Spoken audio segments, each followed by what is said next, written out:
For what seems like literally forever now, WWE and Vince McMahon have tried literally everything to make Roman the top dog in the company. From having run through some of the most over guys on the roster to having people like Triple H and The Undertaker lie down for him, Vince has tried almost everything he can think of to get the big dog over as the babyface he so desperately needs him to be. The question is, has it worked? And the answer is, well, kind of. Okay, so he doesn't get the Austin-esque pops that McMahon would like him to get, but there is a considerable amount of big dog fans in the arena each week. Plus, not long ago, he was confirmed as the top merch seller in the company, shifting more than even my God and yours, John Cena. So yeah, while he's not as over in the boys as back would like him to be, Roman has certainly cemented his position as at least one of the top dogs in the company. The issue is, however, that while Roman does seem to have that loyal and somewhat purchase-happy fan base, a chorus of boos and abuse is very, very audible each and every time he enters the arena. Turn him heel and make the most of the boos cry every keyboard warrior on the damn internet, but at this point I wager it's just not that simple. But as I can never leave well enough alone, and this after all is creative control, I, Ben Siddle, the man that watches everything apparently, am going to attempt to book Roman's heel turn and hope to high fuck that WWE are listening and take my ideas on board. Spoiler alert, I do say so myself, but I fucking nailed this one. So yeah, this is how to turn Roman Reigns heel effectively. Now, as this has to work, it has to be very delicately handled, and because of this, there are a few things we need to remember, as is customary when we do fantasy booking. It has to be huge. Roman, for all intents and purposes, is a huge star, and turn him into the dark side, as it were, needs to be the talking point in WWE, and not, if not, the whole of wrestling. It has to make sense. We already have the Roman Reigns turn down a chance to join the Authority, so a sellout story is out the window straight away, and after weeks, no months, no years of being a hero and a protecting the yard kind of guy, a random turn wouldn't have the desired effect that we are all expecting this heel turn to have. The most important thing to remember, however, is this is never going to happen. It's called fantasy booking for a reason. Okay, so let's get cracking. So we start at Hell in a Cell this weekend, and as we have one goal here, one goal all night. Roman Reigns must drop the Universal Championship to Braun. Doesn't matter how or why or who gets involved inside the cell, as long as Braun walks out the cell with the big red belt. In a big red cell by all accounts. This is for two reasons, one of which will be very clear by the end, and the other one is that under no circumstances should Braun be sacrificed to the Roman Reigns experiment. Not even joking now, he is the most over act on the card, do not kill him. So, Braun pins Roman in the cell to win the championship, and the next night on Raw, Roman demands his rematch at Super Showdown. Now, I know they've already announced a 6-man tag for Super Showdown, but hey, cards are subject to change, and this is my fantasy, so deal with it. Corbin agrees. It's in his contract, so why fight it? It's not like anyone else has forfeited their automatic rematch, is it?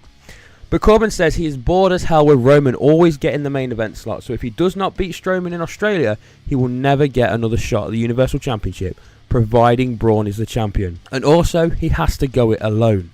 No Dean, no Seth, no Shield. Roman agrees because of course he fucking does, and we head to Australia for Roman versus Braun one last time. This time Braun retains again, but this time it is because of a returning Bray Wyatt who goes all old school and appears in the ring with a brand new Wyatt family no less to cost Roman his last shot at the title. Now I know we've seen Wyatt do this 100 times and the Wyatt versus Roman feud has been done, but this time instead of Roman versus Bray we make it Shield versus Wyatt's 2. We give Bray 2 brand new family members, and we give them an actual reason for attacking Roman. None of that anyone but you bullshit from before. This time Bray's motive is simple. The Shield is the top faction, the Shield is the top group and the top dogs. Bray vows to destroy them and install his family as the rulers of Raw, and thus the rulers of the WWE. Long story short, we do this story for two reasons. One, it gives Bray the chance to come back in a major feud and make major impact. And two, we need to keep Roman away from the main event, but still in a top tier feud. A well-booked Shield versus Wyatt's feud could be groundbreaking and entertaining as hell. This feud lasts 2 months, Survivor Series, TLC, and we are done. Any longer than that, it becomes drawn out and boring, and 50-50 booking gets involved, or 33.3%, whatever. And any less, and it's not worth doing. And I'm sorry, but the Shield need to win this. Booked correctly and with some awesome matches, the Wyatts will be able to move on and recover well, whereas the Shield need this momentum going forward to make the next story work even better. After this point, we start to put a heck of a lot of focus onto Seth, make him having great matches, near 5-6 star matches, in every time he is in the ring, whether it's tagging with the Shield, whether it's 6-man with the Shield, whether it's just him and Dean, whether it's solos, triple threats, 1v1s, whatever it is. Seth puts on amazing matches and amazing promos. Build that story that Seth is once again rolling and is on fire. This brings us to the Royal Rumble build-up, and as part of GM Corbin's no shots as Braun rule, Roman is banned from entering the Rumble. The no Roman in the Rumble rule, as part of the no shots at Braun rule, pisses Roman off, and he gets himself a match with Corbin at the Rumble, and as Corbin vows to beat some respect into the big dog. He says, "I am the general manager, you will treat me with that respect." We get to the night of the Rumble, and as expected, Roman beats the living piss out of Corbin, but the GM, he shrugs it off. Backstage, he says, "Well, that's not the end of my night, I can still end at the Rumble," and General Manager Baron Corbin enters himself in the Rumble at number 30. During the Rumble, we get down to the last 6. It's Seth, it's Dean, it's Corbin, it's Owens, it's Joe, it's Daniel Bryan. Corbin convinces the heels to team up and take out the other 3, and bang, just like that, Daniel Bryan is gone. A few seconds later, and after a pop-up powerbomb and an end of days, Ambrose is gone. We're down to 4. After a few more minutes of beatdown, KO, ever the opportunist, takes the chance to immolate Joe as he's near the ropes. Corbin turns to shout at Owens, leaving the door open to Seth to mount a comeback. He hits a super kick on Corbin, sending him to the corner, and reverses a pop-up powerbomb and eliminates KO. We are down to Seth and Corbin. Straight away, Seth turns round, but Corbin hits him with deep 6 out of nowhere, leaving Seth flat on the mat. Corbin, being Corbin, takes the time to taunt to the crowd and mock the Architect, but after a few seconds he picks Seth up, but out of nowhere Roman Reigns enters the ring and spears Corbin out of his friggin' boots. Seth climbs himself to his feet, hits the curb stomp and eliminates Baron Corbin. Your winner of the 2019 Royal Rumble is Seth freaking Rollins, and I don't think a single person would argue with the Kingslayer winning that bout. One night later, and Corbin is pissed. He vows to get his revenge on Roman for costing him the biggest matches of his career. He says he will get his payback on Roman and it will be at Fastlane, but it is never confirmed that a match will take place.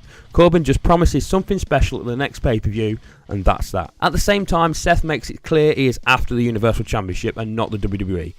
Seth's story is going to be, how the hell can he beat Braun Strowman? How the hell can the Architect come up with a plan to overcome the Monster Among Men? By this time, Braun should have gone through 2 or 3 major feuds and won every one in spectacular fashion. So we get to Fastlane. Seth teams with Dean to take on Braun and Big Mac as part of the build to Mania. Braun pins Dean to win, adding to the unstoppable nature of Braun's title run. How the hell can anyone, not Seth, but anyone overcome Braun Strowman? Late in the night, Roman comes out dressed to fight. He is in the ring and he is seething. When Corbin comes out, smirking. Corbin tells Roman to calm down, that he won't be fighting the GM tonight. That's not what he said. Anyway, Corbin's still recovering from the Rumble. He's not at 100%. He had 2 matches that night. He is not at 100%. Rather, he's at 99%. But don't worry, Roman, because your general manager, Baron Corbin, has found that last 1% for you. And you could say that it's the top 1%. From nowhere, EC3 jumps Roman Reigns and leaves him in the middle of the ring after hitting 2 1%ers. EC3 has made his main roster debut and has gone after the biggest dog he could find. EC3 needs to be the same cocky, arrogant heel he was in Impact.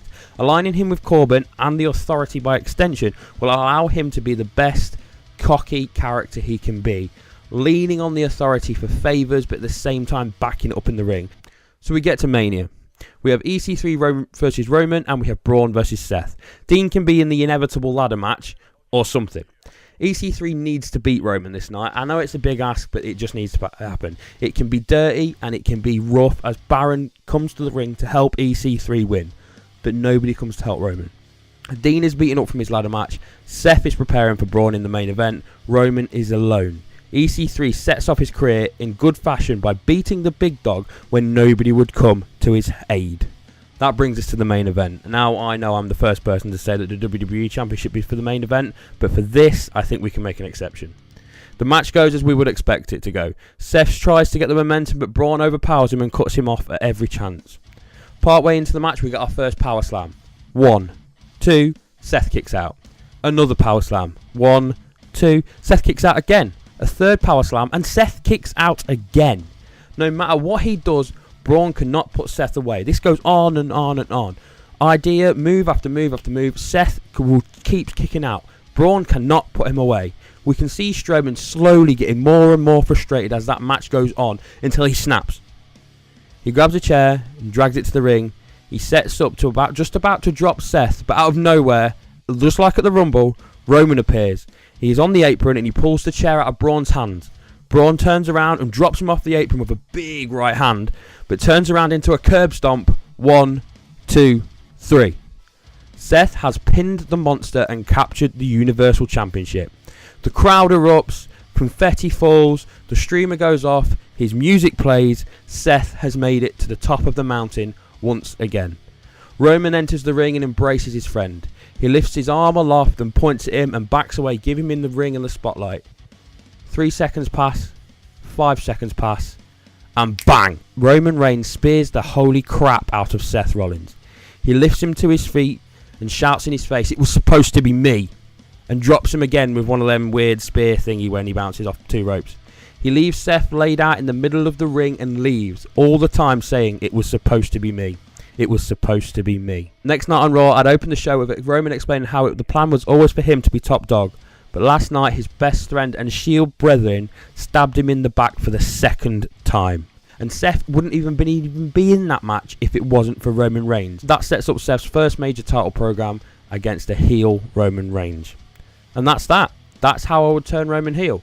On the biggest stage of them all, in the main event, and by cutting down possibly the most over and fan-loved man on the roster, who just happens to be his best friend. Like I said earlier, the thing with the Roman Reigns heel turn is that it can't just happen on the fly.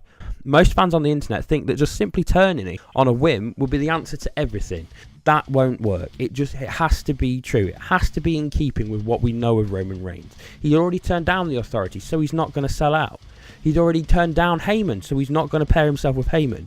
And he's not just going to turn for the sake of, "I'm all about the belt." This story is a story of jealousy and how he feels like Seth stabbed him in the back by winning the title for himself. Seeing Seth win the top title is that sweet Mania moment we all want to see, but Roman stealing his moment and his spotlight one more time and turning heel in the process is that bitter moment that will make this turn amazing. So yeah, that's how I'll book Roman Reigns heel turn. Please tell me what you legends think in the comments down below, and if you do like the ideas I put forward, why not drop me a like on this week's episode. Also, check me out on Twitter over at Benji_Siddle.